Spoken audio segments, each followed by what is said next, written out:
Hi, my name is Dimple. मैं मेरे part 2 की जो वीडियो थी उसमें आपने देखा होगा। पार्ट टू में आपने देखा होगा, मैंने मेरे बारे में बताया था, जो आपने सुना होगा और आपको मेरी बातें अच्छी भी लगी होगी और मेरी मेहंदी की वीडियो भी बहुत अच्छी लगी होगी आपको। और अभी मैं कहाँ तक पहुँची थी, मैं आम तक पहुँची थी, तो आज मैं वहीं से चालू करूँगी। जो मेरी बचपन की बातें जो मैं आपको बता रही थी वो आधी रह गई थी, अब मैं आपको वो पार्ट 3 में बताऊंगी। तो मैं वो मेरी बचपन की बातें बताती हूँ। तब मैं गर्मियों की छुट्टियों में गई हुई थी, जो वहाँ तक मैंने आपको बताया था, पहाड़ों के बारे में, बकरियों के बारे में सब बताया था मैंने आपको। अब मेरा आम तक का बाकी था। जो हम दोपहर में मेरी 2 दीदी थी और मैं थी, हम लोग दोपहर में सब सो जाते थे ना, तो मेरे छोटे वाले चाचा जो थे ना, वो हमको उनके पेड़ से आम नहीं तोड़ने देते थे और उनके पेड़ के आम हमको बहुत ही अच्छे लगते थे। तो फिर हम है ना दोपहर को लेकर आकर, मेरी दीदी लोग, मैं छोटी थी ना, तो मेरे को ही आम लेने भेजे, तो मैं जाती थी और वहाँ से तोड़ के लेकर आती थी। तोड़ के लेकर आओ, फिर बड़ी सी थाली में है ना, मेरी दीदी लोग आम काटती थी, उसमें नमक मिर्ची सब डालती थी। फिर नमक मिर्ची डाल के अच्छे से मिक्स करके फिर वो पूरी दोपहर खाते थे। बहुत अच्छा लगता था वो आम खाना। आम की चटनी बनाते थे, कभी आम काट के उसमें नमक मिर्ची डाल के खाते थे, बहुत ही अच्छा लगता था। बट आम खा खा के है ना, फिर नींद भी बहुत आती थी। फिर हम उतना गर्मियों की छुट्टी में सोते भी थे। फिर शाम को वापस से बकरियाँ चराने जाना, फिर छुट्टी हमारी होती थी। फिर हम रात को देर तक हम गेम खेले वगैरह, बहुत सारा हम एंजॉय करे। और ऐसे ही गर्मी की छुट्टी के टाइम पे हमारे गांव पे, वहाँ पे बहुत सारी शादियाँ भी होती है गांव पे। तो क्या, तब मैं छोटी थी, तो मेरी दीदी लोग है ना, मेरे को शादी में लेके ही नहीं जाते थे, क्योंकि मैं उनको बहुत परेशान करती थी। तो मेरी दीदी लोग है ना चले जाते थे, बट है ना मेरे चाचा मेरे को हमेशा उनके साथ ले ही जाते शादी में। वो लोग भले आगे चले जाए तो भी मैं पीछे से मैं चली जाती मेरे चाचा के साथ। तो वो लोग देख जाते ना मेरे को, तो मैं उन लोगों की, मेरी दीदी लोगों की, उसकी फ्रेंड होती थी गाँव की पुरानी, तो मैं है ना उनके बारे में, उनके सामने मेरी दीदी लोगों के बारे में मैं कभी कभी कुछ बुरा भला बोल देती थी।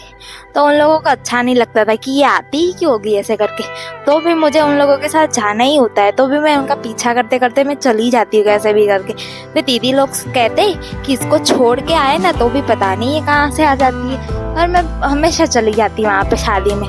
और दीदी लोगों को फिर मुझे ही संभालना पड़ता, क्योंकि मेरे चाचा तो मेरे को वहाँ पे छोड़ के चले जाते वापस घर। तो फिर उन लोगों को मेरे को संभालना बहुत भारी पड़ता था। उन लोगों को घर पे ही खेलने का होता था, नाचना होता था। बट भले मेरी 3 दीदी थी, किसी एक को तो फिर मेरे को संभालना ही पड़े। मैं कहीं गुम हो जाऊँ तो, क्योंकि मैं तो यहाँ रही हुई हूँ अहमदाबाद में, और ऐसे गाँव में तो मुझे कुछ पता भी नहीं होता, और मैं तब छोटी भी थी।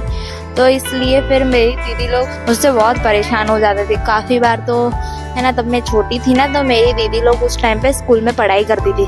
तब तो मैं छोटी थी, इसलिए मैं तो स्कूल जाती नहीं थी, 4-5 साल की थी। मैं जूनियर केजी सीनियर केजी में पढ़ती थी। बट मैं पढ़ाई से ज़्यादा तो मेरा वैकेशन हो जाता था घर पे, वहाँ गाँव पे। तो फिर है ना, वहाँ मैं जाती, मेरी दीदी लोग आते हैं, मेरी दीदी लोगों के साथ मेरा बहुत झगड़ा हो जाता। मैं मेरी दीदी लोगों को कहती तू मेरे घर मत आना, मेरी दीदी बोलती तू मेरे घर मत आना।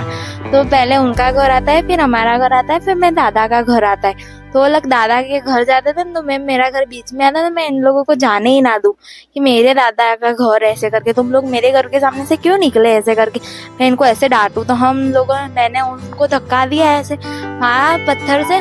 तो उन दोनों ने, वो मेरी 2 दीदी ने मेरे को मारा था।